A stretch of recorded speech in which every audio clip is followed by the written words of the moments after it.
कानपुर राष्ट्रीय दिव्यांग पार्टी व दिव्यांग महागठबंधन की संयुक्त बैठक आज शास्त्री नगर सेंट्रल पार्क बगिया में संपन्न हुई।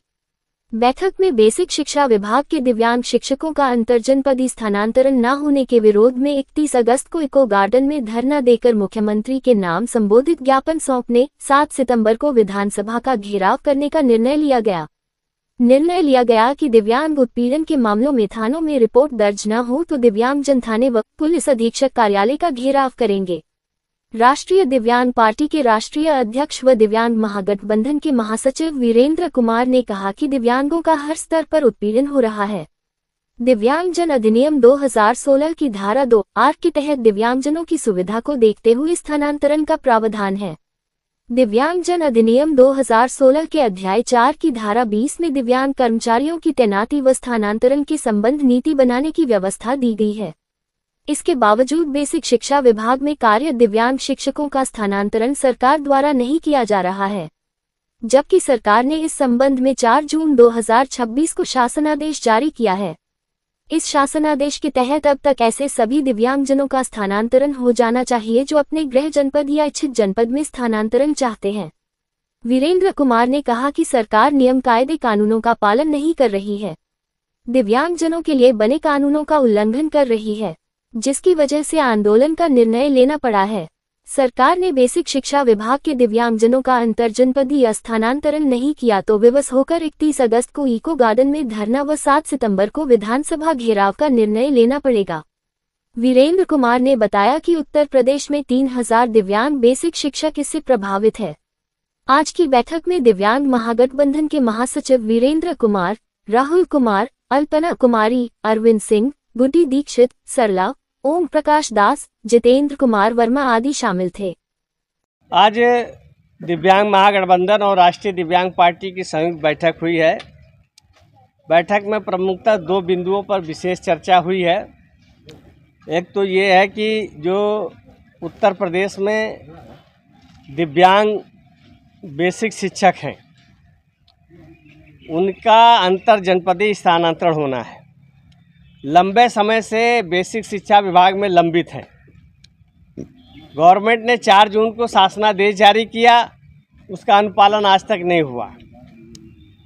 तो सबसे बड़ी बात यह है कि स्थानांतरण का समय ख़त्म हो रहा है और अभी तक अंतरजनपदीय स्थानांतरण दिव्यांग शिक्षकों का हो नहीं पाया। इसके लिए 31 अगस्त को हम लोग इको गार्डन लखनऊ में पहले धरना देंगे बेसिक शिक्षकों के समर्थन में, और उसके बाद अगर बात नहीं मानी सरकार ने तो हम लोग 7 सितंबर को विधानसभा घेरेंगे, क्योंकि दिव्यांग जन सशक्तिकरण विभाग ने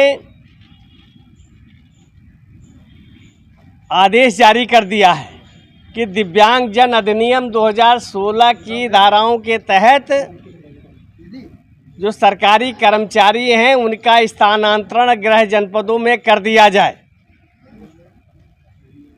पहले से भी आदेश हैं अंतर जनपदीय स्थानांतरण करने के, फिर सरकार क्यों नहीं कर रही है? दिव्यांगों के साथ इतना बड़ा अन्याय क्यों कर रही है? आपने प्रार्थना पत्र मांगे, लोगों ने प्रार्थना पत्र दे दिया। अब दिक्कत क्या आ रही है? केवल किसी काम को लिंगर ऑन करना, सरकार की फजीहत कराना अधिकारियों की आदत बन गई है, तो ये अब चलेगा नहीं। उत्तर प्रदेश नहीं, पूरे देश का दिव्यांग अब जागरूक हो गया है और हम लड़ेंगे, हर अन्याय के खिलाफ लड़ेंगे, चाहे वो सरकारी कर्मचारी हो दिव्यांग, चाहे आम दिव्यांग हो जो बेरोजगार हैं उनके रोजगार की, नौकरी की, स्वास्थ्य, शिक्षा, सुरक्षा की लड़ाई हो। हम हर स्तर पे लड़ेंगे।